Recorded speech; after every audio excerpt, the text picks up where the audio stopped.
Welcome everyone. Thank you very much for coming along to this online presentation, which is all about how to build stunning slides for your online presentation. So this is an online presentation about online presentations and how to do better online presentations. So we're going to go a bit meta today. We've got 15 minutes together and I want to make sure that we get the most out of our time together. So my standard, if you like, 3 rules of engagement for all my presentations, online or in person, go like this. I want to give you some things to think about, so I hope you go away from here with some ideas for your own online presentations. I want you to be a bit playful today, so I'm going to give you a chance to ask questions as we go. I'll have some things that I'll ask you to do, and please feel free to, if you're attending this live, to get the most out of this. If you're watching the recording, fantastic. I hope you'll get some value from that as well. And really, I do want to have things that are going to be immediately actionable for you. And I'm really positioning this as a presentation for people who work in organizations. They have to present for a part of their professional role. They're not necessarily professional speakers, trainers, coaches, facilitators. I know there are some of those people who are attending today, and for my mates out there, welcome, but you may find that some of these things may not be directly applicable for you, because what I want to do is for people for whom this isn't their day job, how can you still get some things that are really practical that will raise the level of your presentations. I've also positioned this as saying this is for online presentations, but I reckon 80-90% of this is just as applicable for in-person presentations as well. So whether you're presenting online or presenting in person, most of what I'm talking about today will be applicable to everybody. But I will mention there's some specific things that we need to do when we're presenting online. And of course, that's become a big part of our professional lives now, especially since we've in a living with COVID world, where we've got hybrid teams and people working from the office, people working from home, people working from other places. Okay, so I want to start with a story. And this story is a story that goes back more than half a century. It's a story about Steve Shirley, who started a software company in the UK 60 years ago. And I want to tell you about Steve's company. It was called Freelance Programmers, and the name will give you a little bit of a hint as to what the company did. So what they did, this is in the very early days of computing, and they had these big mainframes rather than these little devices that we carry around in our pockets and purses now. And what they did was they built software. And it was a very specialized kind of expertise at the time. And there were 3 really interesting things about Steve's company, Freelance Programmers. One was that most of the software that was being built at the time was for financial systems or accounting software. But Steve said, that's a bit boring. Let's build this company and work with companies like Boeing and NASA. So they used to do this high-tech kind of software. So that's one thing that set them apart. The other thing, which was quite interesting, is that they employed almost all women. Now, women were a big part of the early days of computing, but still it was almost unheard of to have a high-tech company that was made up almost all women. But even that wasn't the most important thing. I think the most interesting thing about this company, Freelance Programmers, was that most of them were working from home. So this is back 60 years ago, literally 60 years ago. There were these women who were working from home all around the UK. And what would happen was they work on these mainframe computers. So they were using punched cards. And what they did was they, every day, Royal Mail used to collect and deliver the mail twice a day. So they'd work on their punched cards. They get sent to London for processing in these massive mainframe computers overnight. And then whatever the computer spit out at the next morning, if there were things to be changed, they'd be sent back, and these employees would do that work. And I often tell this story, and I even told this story way before COVID, and I was saying, like, if Steve Shirley and Freelance Programmers could have a distributed team with remote workers, if you like, working from home, in the 1960s, there's no reason why we can't do it now. And that's especially been the case as a result of COVID. By the way, the person I've been calling Steve Shirley is Stephanie Shirley, now Dame Stephanie Shirley. So when she was working with clients, when she wanted to get a meeting with clients, she'd write them a letter and she'd sign it Steve Shirley. And then, because it's a very male-dominated workplace at the time, workforce, and then when she turned up to the meeting, they couldn't turn her away when they found out that she was a woman. If you want to find out more about Stephanie Shirley, I highly recommend that you listen to her and watch her TED Talk, Why Do Ambitious Women Have Flat Heads? I won't answer that here. I'll let you go and watch that TED Talk. But the message still stands and the point still stands, especially now. And this is really why I really want to talk about this today, for two reasons. I want to tell you the Steve Shirley story and say, we should be okay with online meetings and online presentations, and we should be better than okay. We should be elevating the level of them. And also I'll use the Steve Shirley example a little bit later to show you how I do that story a little bit differently in an online setting versus an in-person setting. Because a lot of my work is standing in front of audiences at conferences speaking. And these are large audiences, and pre-COVID I was doing a lot of it, and now in our living with COVID world, a lot of that is coming back. It's either large audiences or even in small, running masterclasses or in boardrooms with leaders. I've also got a lot of experience though with this online presentation world. So I used to do a lot of work with Citrix, a company that used to own GoToWebinar. They've now sold it off to LogMeIn, and I've been doing this since 2009. So for more than a decade now, and Citrix used to get me to run presentations for their clients about how to do better online presentations. So I used to do these sort of presentations, like how to do TED presentations. I ran a version of this about 7 or 8 years ago, and over the years, it's changed a lot now, as you'll see, because of what COVID-19's done, and even talked about Dame Stephanie Shirley in this presentation that I used to run for Citrix. I've also written a lot and created a lot of material around this idea. So Webinar Smarts was written in 2010. It's out of print now because a lot of the technology has changed, but the principles still apply, and I want to share some of them with you here today. I work with the International Institute of Directors and Managers and created this, it's not really a book, it's more of a workbook to craft a magnetic message. And if you're a member of that institute, then you'll have access to that. And I also was really pleased that Gar Reynolds, who wrote this fabulous book, Presentation Zen, invited me for the second and third editions of the book to write the section about online presentations. If you haven't got the book, highly recommend it, and not only because I'm in it, but because it really is a fantastic book about presentation design. The last thing I'll mention, and I'll mention it again at the end, is I've got an online course about this as well. So what I'm sharing today are a couple of extracts from that course. I don't want to go through everything in the time that we've got together, because then it'll be very superficial, but I picked out the bit around slide design and creating better visuals. You can find out more at moremagneticmessages.com, but don't go there and buy it right away, because at the end I'll tell you how you can get a discount on that. But today's not about me promoting the course, it's about me giving you some practical, actionable tips. And as a professional presenter, this is my day job. So I obsess about slide design, I obsess about every little bit of every slide that I do. But I know that for most people here, that's not what you want. You want something that this is not your day job. If you're being asked to present, it's something that you've got to cram in with everything else that's going on in your life. And you want something that you can do faster, you can do easier, and it's simpler. And if easier and simpler look like the same thing, they're not quite. So by easier, I mean it's easier for you to design it, and simpler means that it doesn't have to look as sophisticated as and as beautifully designed as a professional presenter would do. But it'll still be a few notches higher than most presentations that you see now, and that's because most people don't have time to prepare. And I want to show you how to prepare visually appealing slide decks and do it quickly and still be able to get all your other work done.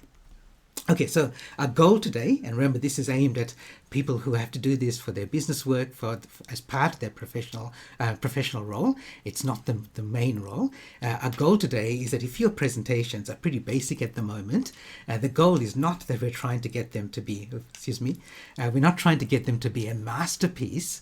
What we're trying to do is somewhere in the middle, where if you say this is where we start from, this is even, it's not embarrassing. So there are lots of presentations where I cringe and I think, oh, that's quite embarrassing. And I want it to be more than that. I want it to be elegant. And you'll be able to do that pretty quickly with some pretty simple tools that I'll share with you today. Okay, let me start by getting you to do a little activity with me. Because you may go, so what? Like, what's the importance of having these really good slides in your presentation?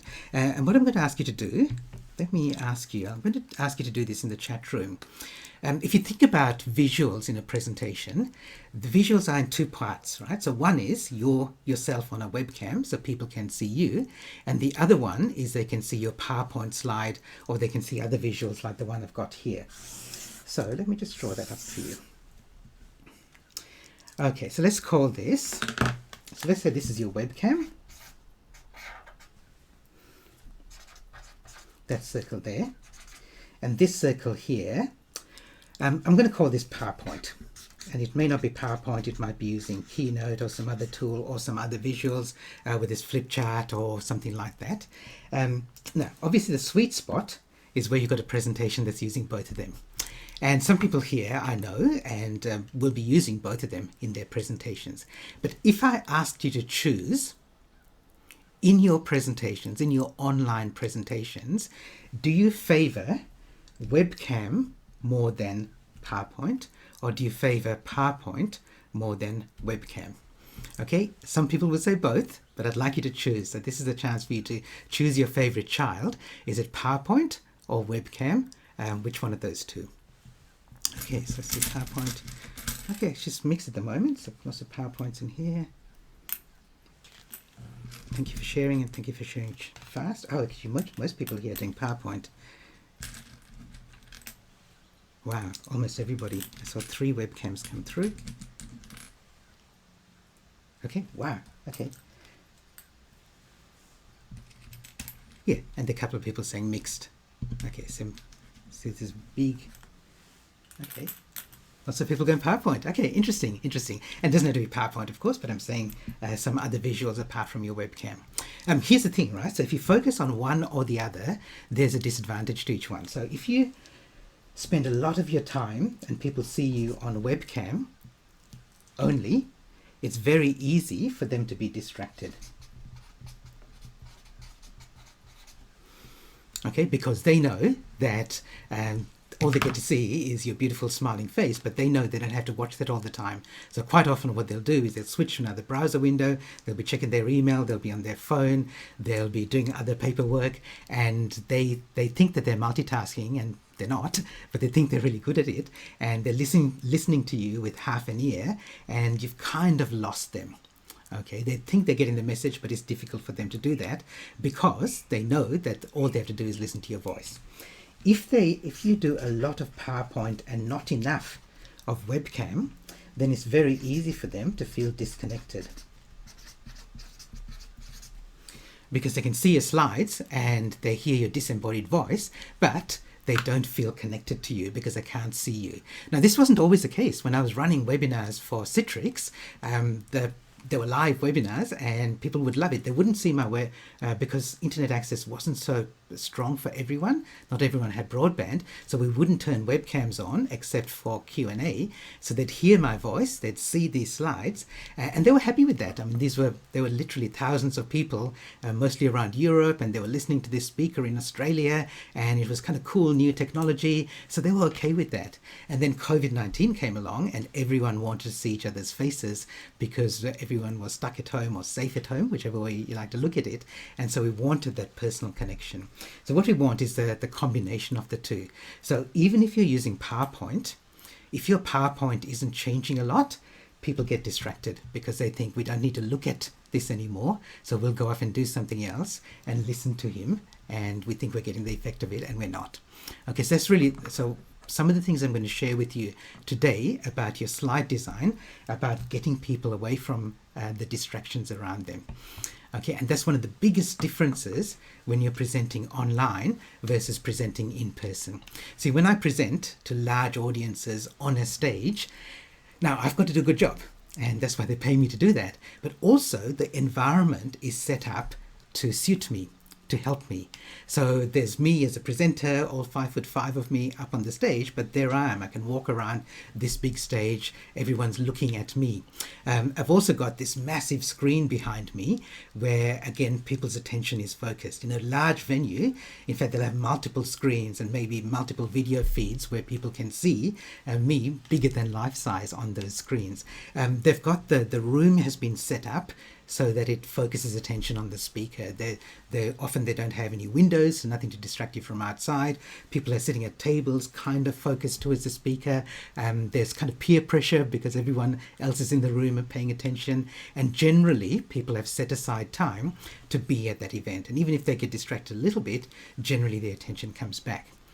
That's the exact opposite of what you're facing in an online presentation. And I know this is true. Right now, as I'm presenting, there are people who are in this kind of situation. So you've got pets and kids and adults acting like kids and all these interruptions and distractions. This is pretty much every audience member has some combination of this. You might have an open window, an open door, and there are other things outside that focus for you. There's other work that you could be doing on your around you on your computer screen, on your smartphone, with other paperwork, and this particular example isn't very cluttered, but many people in the environment that they're attending do have a very cluttered environment. And what about me, the poor presenter? I am on this tiny little rectangle on a laptop screen among all these other interruptions and distractions. So it's really up to me to be better than when I'm on stage. So I have to keep the presentation going, I have to keep you engaged, and I'm relying on you paying attention to my little whatever I do in terms of visuals. So there's no way that I'd be able to make a presentation with slides with bullet lists like this. This is a photograph that I took of a presentation at the, I won't say who the presenter was, I've grayed them out to protect the guilty, but this is a real presentation. This is not a slide. These should be speaker notes. But this presenter thought this is something that the audience will be engaged with. This is another one, early in COVID. I attended a presentation. Someone was talking about really strong content around empathy, but this is the sort of slides that they had. Again, early in COVID, someone was sharing this kind of slide talking about case numbers around the world. So just remember that whenever you're presenting online, however good you think you are this tiny little focus, a tiny part of the audience, every audience member's attention. And so that's why we always have to keep our audience members engaged more than we do in an in-person presentation. Okay, so I wonder how good are your online presentations? So we're going to do a poll here, but in fact we're going to do, there's a survey on my website. Some of you may have done it. I can't necessarily recognize any of the names of the people here, but you might have done it, and it's a 21 question survey. We're going to do it here today. It's very quick. It'll take less than 5 minutes. Every one of the questions is a yes or no answer, and I'm going to ask you to answer yes or no for yourself. It's going to be completely private. So what I'd like you to do is grab a bit of paper and hold it up, or have it landscape, and set it up in 3 columns. Okay, and the headings of the columns are plan, design, and deliver. Okay, and I'm going to give you 7 questions. That wasn't very straight. I'm going to give you 7 questions in each of these areas. And what I'd like you to do is just count the yeses. Okay, so just tick yes, tick for every yes, and you can either leave it no or tick for another yes, another yes, another yes, and so on. And I'd like you to be tough on yourself. So if it's not a hell yes, then it should be a no. Okay, because I'm not going to ask you to share. This is only for your own benefit. But this is finding out which of these areas are strengths for you, and which of them are things you can work on. Okay, so we're going to go through this now, and it's going to be pretty quick because it'll be done in less than 5 minutes actually. Okay, here we go. So the first column is around planning for your presentations. Do you know your audience and what they want from it? So what your presentation is going to achieve for them? Yes or no? Okay, do you know for this presentation what change, what outcome you want to achieve for yourself as a result of the presentation? Yes or no?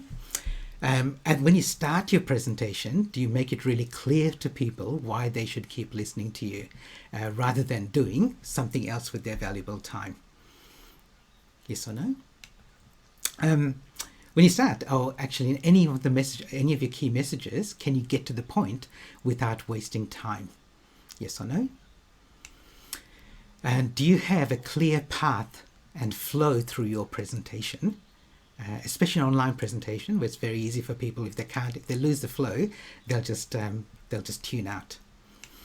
Okay, and along the way in your presentation, especially online presentations, do you have particularly slides which are signposts so people know how far you are in the presentation, so they know that you're kind of on track and you're not going to go over time? And the last one in this plan section is at the end, when you end your presentation, when you're planning to end your presentation, have you got the next steps and actions that you want from them? Okay, next area, which is around design. Do you know how to build attractive, engaging slide decks quickly? We'll talk about that today. And this one, do you never use bullet points on your slides? You tick that if you don't have any bullet points on any of your slides, ever. And are they, the contrast to that is, are they clean, uncluttered, and they're visual aids to what you're saying, rather than, like I showed you before, speaker notes. If you use other people's material, are you using it appropriately and legally? And two more in this area. Do you have, so that you can build up this library of templates and images and icons and so on that you can use over and over again to speed up your presentation design? And actually there's two more in this section. Can you present data clearly, visually and clearly, so that it's easy to understand? And the last one in this area is, are you good at telling stories and metaphors to get your message across? So this is in your presentation design, if you like the visual design. And the last area is when you're delivering, do you have ways that you can interact in ways that are relevant to them and keep your audience engaged? Are you able to lift the energy, your own energy, even though you might be alone in a room and you can't really, literally, you're not in the same room as the rest of your audience? Do you use any of the tools that are provided by the platform that you're using? Chat, Q&A, whatever you're using? Are you able to finish on time so that you don't run into other people's time, or so that people don't log out because they've got something else to do? And related to that, are you able to jump ahead when you're delivering, so that if you are short of time, you can jump ahead quickly with your slides rather than having to go click, click, click, click, click and go, sorry, I don't have time for this, which looks very unprofessional. If you need to, can you move off script? So you're not a slave to your slides. The slides are good, but you're not a slave to them. And the last one here is, can you inject your own personality into the presentation so that it is more than just any old artificial intelligence talking head? Okay, there's 21 questions in 3 categories, and I won't ask you to share. But that's really useful for yourself. If you want to do the survey online, it's available at gihanperera.com. It's free, and you can do it yourself, and it gives you a little bit of report with some advice about each one of them. But I know, when I've downloaded the results of everyone who's done it online, the 3 areas which are the worst performing, that people say no to in this survey, are these 3. So the one about, I never use bullet points on my slides, only 1 in 4 people ticked that box as a yes. Okay, so most people do use slides with bullet points, which is why I want to talk about that coming up very soon. The other one, which is pretty low, 1 in 3, is being able to build attractive and visually engaging slide decks quickly. And again, I want to share some ideas around that. And this is another one which I'm going to talk about today, using other people's material appropriately and legally. Now, I'm not a lawyer, never played one on TV, so I'm not going to talk about the legal side of things, but I'm going to show you where you can find images that you can use in your presentations. Okay, so the 3 things are these. We're going to talk about no more bullet points ever.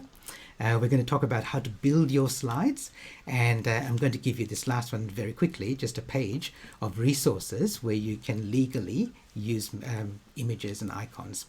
Okay, so various places. And as you notice here, most of what I'm talking about here applies whether it's online or in person. But as we go through, I'll explain any differences that apply to the online space. Okay, so, and I'll stop along the way and we'll have time for questions as well. Let's go to this first one here. This one about no more bullet points ever. Okay, and I really mean that.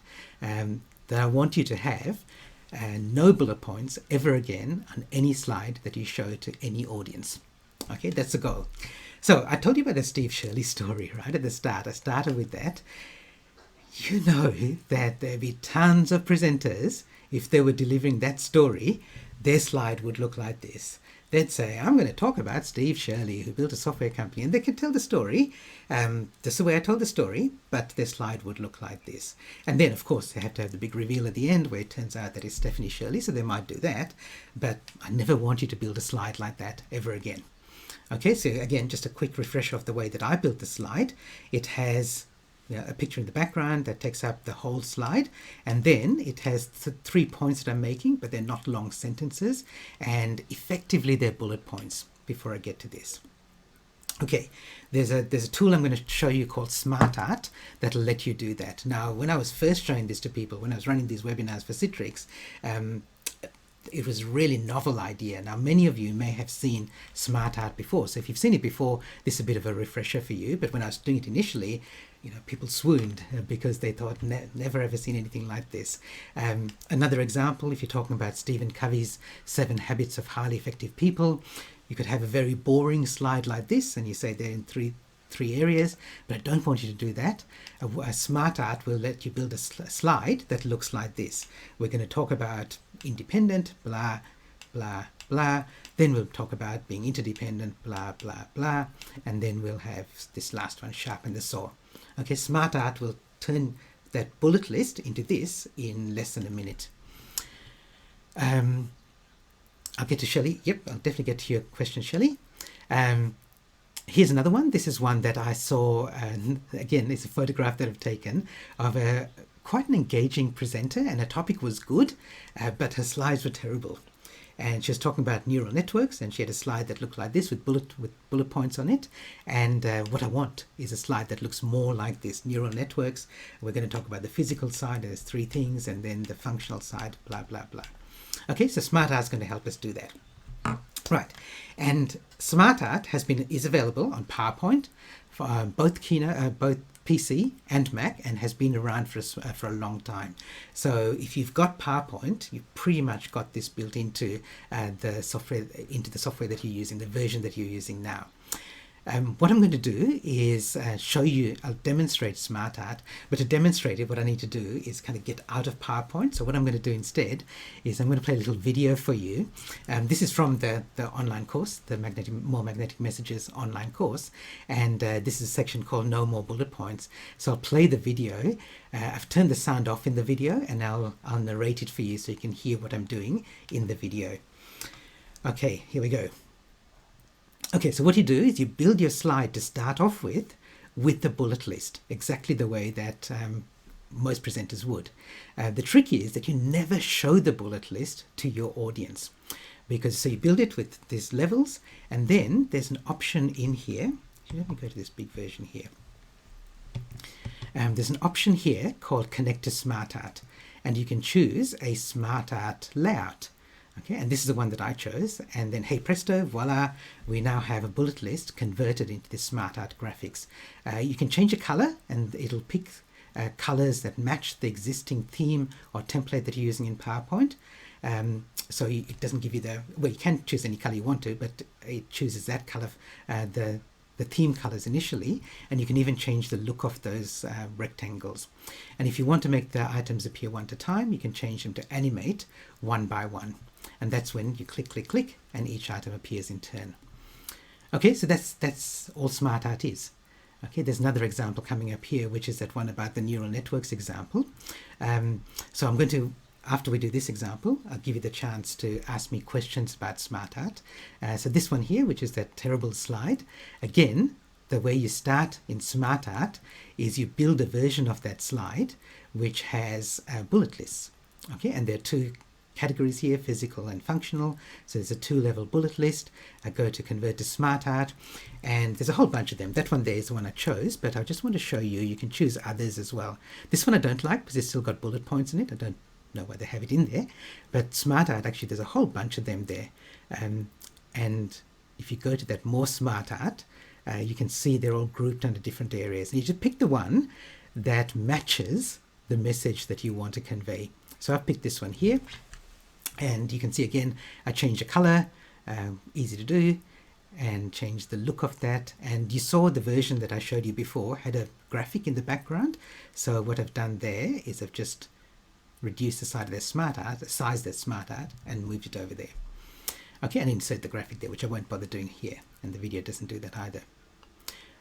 Okay, so that's kind of SmartArt, and again I can animate it and say I want the options to appear one by one. Different SmartArt things give you different options, like ones with levels like this. Just play around with them to find the one that'll animate the slide in the way that you want. Okay, so that's basically SmartArt. That's SmartArt graphics, and it's, as I said, it's pretty easy to do, and it's built into PowerPoint now. You might already be doing it. Okay. Okay, Shelley, I see you've got a question here. Let me give you a couple more SmartArt examples, and these are simply examples. Don't worry about the content, but just some examples if you've never done SmartArt before. That's one slide that I used before.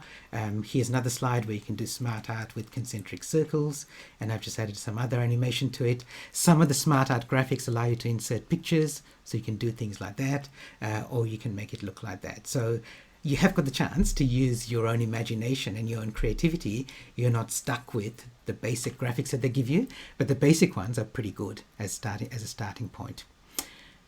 Okay, question. So Shelley, you've got a question. Oh, Shelley, you've sent this one to me direct, so let me read it out.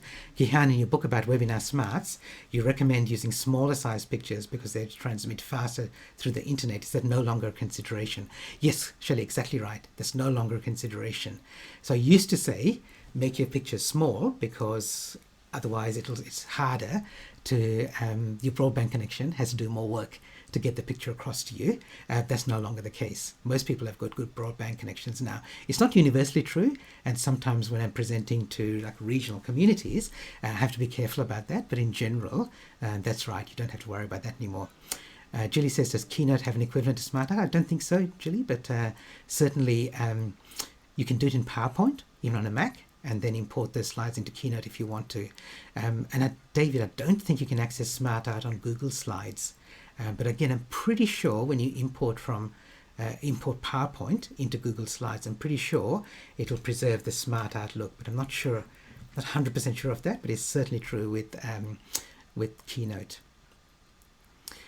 Yeah, Shelley says PowerPoint also offers design ideas that are quick to use. Yes, it's a new feature now of PowerPoint where it'll try and suggest some ideas on ways that you can make your slides more visually appealing. I've tried that and it's not been great, but I believe that, and if Microsoft was smart, which it is, then they would be using artificial intelligence to learn from the design ideas that people actually use, and then it'll get better over time. Okay, let's continue. Okay, so I want to spend most of my time on that first one because it's that's, I think, the biggest thing for most people for whom this is not their day job. The biggest thing that you can do is get rid of bullet points, and it'll automatically elevate the level of your presentation. Vaughn's asking, what are you using to show your video background and slides on the same screen? So this is a little bit more of an advanced one. So I'm using some software called OBS. And I've got two cameras, so I can have one camera, which is the one you're looking at.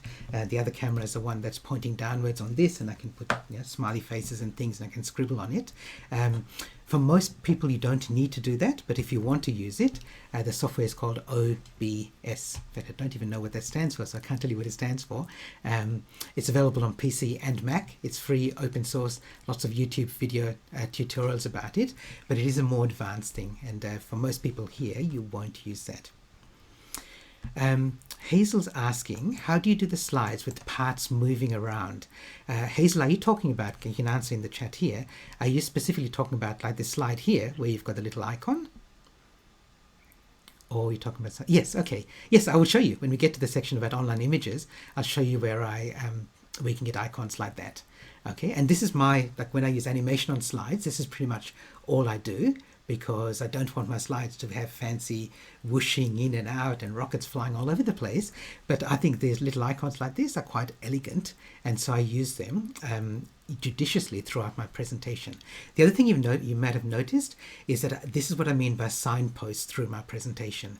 So I've got 3 key things that I want to talk about. I've said that I want to spend most of my time on the first one, so you know that I'm not going to spend as much time on the others. So you're not thinking, oh, it's going to take an hour and a half when he only promised us 50 minutes. But you also know that I'm up to number 2 out of 3. So as I go through my presentation, I've got a slide that says part 1, part 2, part 3. So it's like, tell them what you're going to tell them, and then tell them what you told them. The slide material in a reel. Yeah, okay. Embedding sound and regulating sound. Yeah, so I don't do that. Very, very rarely do that. You can do that, and it depends on your platform. So Zoom allows you to play sounds, on videos or music and so on. Can you add an extra column or shape into existing SmartArt? Yes, you can, Fiona. It's not necessarily easy, but it's definitely doable. Okay, let's go into this for sound Google Black Hole. Okay. Okay, let's do this next one about building your slides. And again, I want to make this real distinction between presenting online, like when I'm speaking at a conference, I am the visual, and my slides are visual aids.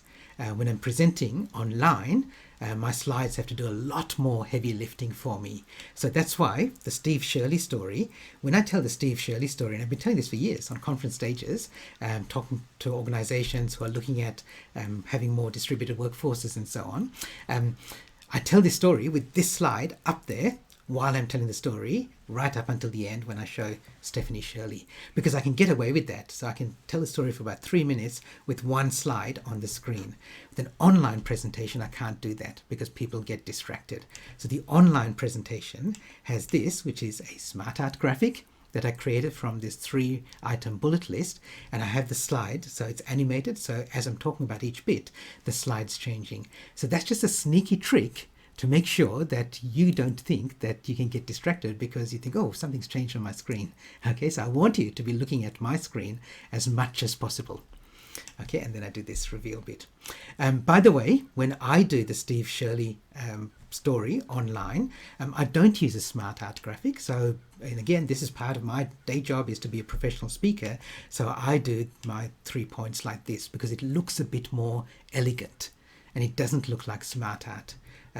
But again, that's me, and I'm expected to do that. I'm expected to have something that's better than most presenters. And if I'm teaching you stuff that'll get you stuff done, presentations done quickly, I need to be even better than that. Okay, here's another example of a slide that I presented. Remember, we're talking about building slides step by step now. This is me speaking at the ARI conference, Australian Human Resource Institute conference. I like this photo because for 2 reasons. So one is, this was the most tweeted photo from our presentation at that event, at my presentation, from my keynote presentation. This was the most tweeted photo because I always give people permission to take photos of my slides. And the other reason is you can see me down there as a tiny little head and shoulders. This is what I mean. When I'm presenting in person, there's this massive screen that has captured people's attention. When I'm presenting online, you're looking at me on a tiny little laptop screen. Okay, the reason this slide was most tweeted, apart from it making a really good point, is because I built the slide up step by step. I'll do a very quick version of that slide for you. This is not the full slide by all means, but by any means, but I'll explain what I did. So I'm talking about different ways that people think about their customers. I say Apple and Google, which one's got the biggest market share, and I ask people to put up their hands, and it's usually in Australia and New Zealand it's about 50-50, and I say Google's got the huge market share, Apple's got about 15%, and there's a few other bits and pieces. And one of the reasons is the way they look at their customers. Apple's philosophy is this: we're really smart, we know what's best for you. Google's philosophy is this: you're really smart, you know what's best for you, and we should all be thinking the Google way because customers have got more power and blah blah blah. Okay, that's a very quick version of that, but you can see that I built up the slide step by step. Imagine if I showed the slide just like this, and then I told that same story, I went through that same spiel, it'd be much more difficult for people to follow along with me. In fact, as soon as I show the slide, they're looking at that and they're saying, oh, there's a graph there, there's one about Apple, one about Google. But by building the slide step by step, it keeps people engaged, and especially online, the visuals keep changing every few seconds while I'm telling that story.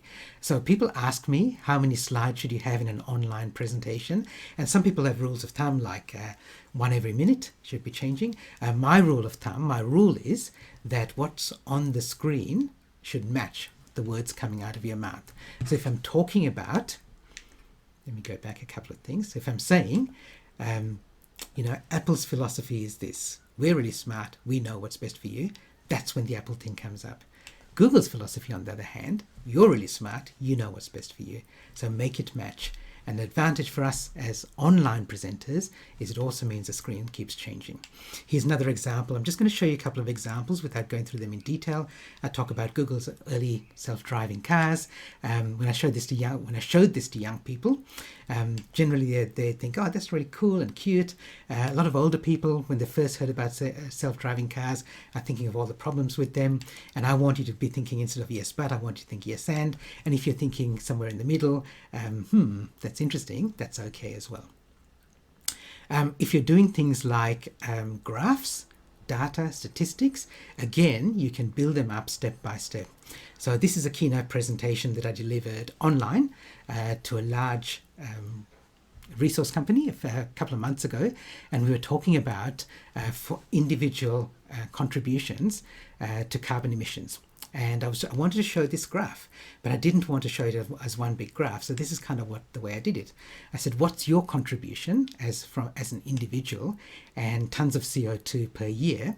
The things that people do. So the things like having better light bulbs and recycling and doing their laundry with cold water rather than hot water. And yeah, that makes a difference, but it's less than half a ton of CO2. But the things that really make a difference are if you fly. So flying across the country in Australia, you basically, one flight wipes out 5 years of recycling, roughly, that sort of thing. If you drive a non-electric car, then it's a massive CO2 contribution. Or every child contributes a massive amount of CO2. In fact, this one is off the charts here. I can't do this in scale. So I say every child contributes 60 tons of CO2 per year. And so again, let's forget about the climate change message. But again, you can see I'm building this up step by step. And in this case, with little icons along the way as well, and little annotations. But I don't want to show them this graph right up front because it won't make sense to them. Okay, I can see a couple of questions here, which I'll get to. Good. Another example here, talking about how population is changing and demographics are changing. So this was like a generation ago. This was a recent census, and this is what our world's going to look like. Australia's going to look like in 2050. And again, you can see that I've shown 3 contrasting graphs. And the way I did this one is I actually had, if you like, behind the scenes, I created 3 images. So what you saw there were 3 slides. So this slide first, this slide, and then this slide. And basically all I did was I'm clicking, I go click, click, click, and you don't know, but what's happening is that it's going from one slide to the next. So basically create the same background, the same kind of scales, same title and branding, and just the content changes.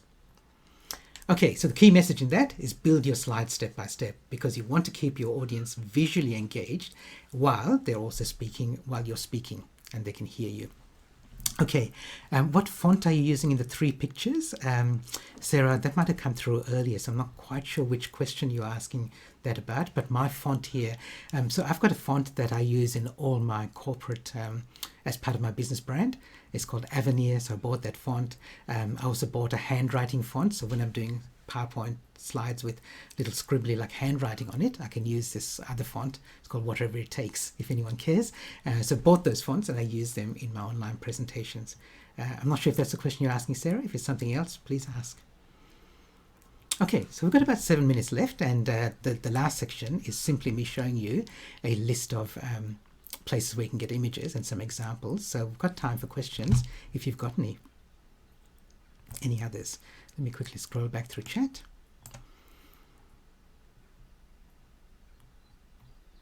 Oh, okay. So Paul says, I can't find SmartArt. Yes, sometimes in an odd place. So I generally can access it from the home menu. And what I do is like I create the bullet list and click on it, and then the SmartArt option comes up on my screen. Also, this is another area where you can do a quick Google search, and there are tutorials now about how to use SmartArt. Just one thing I would say with the SmartArt tutorials, some people say that you should that you can start with the SmartArt graphic and then add the content to it. I find it much easier if you start with your bullet list and convert it to SmartArt. Just a little hint when you're using this for yourself in practice.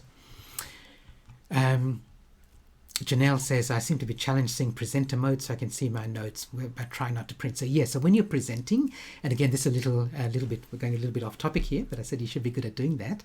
So Janelle, what I do is I have an external monitor here in my home studio so that my PowerPoint show is in the external monitor, and my laptop screen has my in presenter mode, so kind of out of the corner of my eye, so you can't see me doing this, but I know what slide's coming up next because it's right here on my laptop. Okay, so I'm deliberately looking down now, whereas the presentation is presented to the big screen, just like I would when I'm speaking in front of an audience. The big screen's behind me and my laptop's in front of me on the lectern. Yeah, so Janelle says same, but I don't always seem to be able to get to it. Yeah, and it's just figuring out presenter mode. And yeah, let's do the legal graphics bit, Mike. So last section. So how to find images legally. As I said, this is not legal advice in any way, but I'm going to show you some places where you can find images. And they're images like this. So you know now that if I create a slide like this with SmartArt, that's easy, right?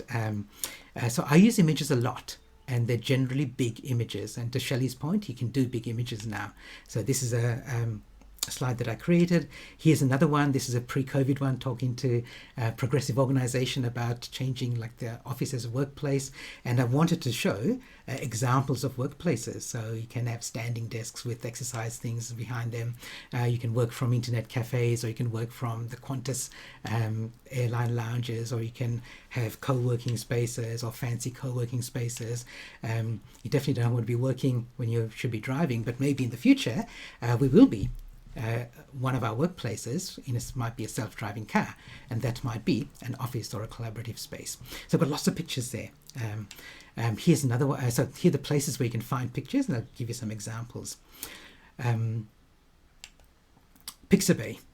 So a couple of places where you can find free stuff, Pixabay and Unsplash. These are all .com, by the way. So Pixabay is really good for like photographers kind of photos, like designed photos. Unsplash is more like photographers taking real life photos. Try them both. They're both available. Another one that I use is Stock Unlimited. It's not free, but it's got a good collection of both line drawings and photos. Deposit Photos is another one that I've bought a license to. And the ones that I bought that are paid for, they're royalty free. So I pay to use the photos, but every time I use them, I don't have to pay a royalty. And the last one, which somebody asked me about before, is my icons. It's a site called Lord Icons. It's got a whole selection of icons you can search for, and you get those little graphics that are slightly animated. Okay, I recommend that when you get photos, get them in the two kinds of photos to get. So definitely get just the pictures, but also get things like this, frames that you can then use as backgrounds for other photos. Now, if you're working, if you have to use a corporate template for your slides, these frames may not work for you. You may not be allowed to use them. But whenever I've got heavy, like text-heavy slides, I put them in a frame like this, so they're more than just text on a plain background. Here's another one that I got from one of those library sites, I think Deposit Photos, and it's got a frame holding up a smartphone, and I can put whatever I want on it. Here's another one that I use, that ARI conference. I was talking about the next speakers coming up, and I had a frame where I could just add in the speakers' photos and their names. Just raises the level a bit. Here's another frame. This is somebody holding up a card, and I can put stuff on it. Here's another one. and so on. Okay, so these are just examples of ways that you can use some of the images, not only as images, but frames for your own images. Okay, that's about it. Can you create one set of PowerPoint slides that the audience can see and a second set of slides that you use to prompt your year? And I think that's what Janelle was talking about. You can actually print out your slides if you want to. How well does video transmit nowadays? Is the sound still a bit dodgy? Yep, I think video is still a bit dodgy. So I very rarely use video in my presentations. Yeah, some people do, I don't. So, summary. I reckon the most important thing to keep in mind is that you want to make it as simple as possible. So you don't want to clutter up your slides. So Thoreau said this, our life is frittered away, but actually I think he should have taken his own advice here. But what I hope I've given you today are some ideas that help you, instead of getting overwhelmed by creating visually appealing slides, that you think, hey, I've actually got a couple of ideas now that I can use in practice. If you want to know more, please get my course, Magnetic Messages Online. I created this because, especially during COVID, clients were saying to me, can you teach some of our other presenters how to present online, in addition to you doing your keynote presentation? I said, yeah, absolutely can do that. And that's how this course came about. It's for people who aren't professional presenters, but who want to present and who have to be able to present well. So when you're, if you go to moremagneticmessages.com, those three areas that I started off with, plan, design and deliver, the course is broken up into those areas. It's about an hour and a bit in total, but they're broken up into little chunks, so you can pick and choose the ones that are most relevant for you. There's a discount at the moment. If you get this by Easter and you use the code STUNNING, which is a reference to this topic, not to me, then you get a 50% discount. And you can get it for yourself. So you can get it for yourself as an individual license. What most of my clients, when they get it, they get the site license, which means they get a license for 100 people in the organization, and they can use it whenever they want. So they might have 5 people who are presenting at a conference next week. They give out 5 licenses. Then somebody a couple of years down the track needs a license, they'll give out a license at that point. The licenses don't expire, and I keep updating the material as well, so it's always relevant. Okay. Thanks everyone for coming along. My last message, which I often end my presentations with, is don't wait for all your ducks to line up in a row. Don't wait for everything to be perfect.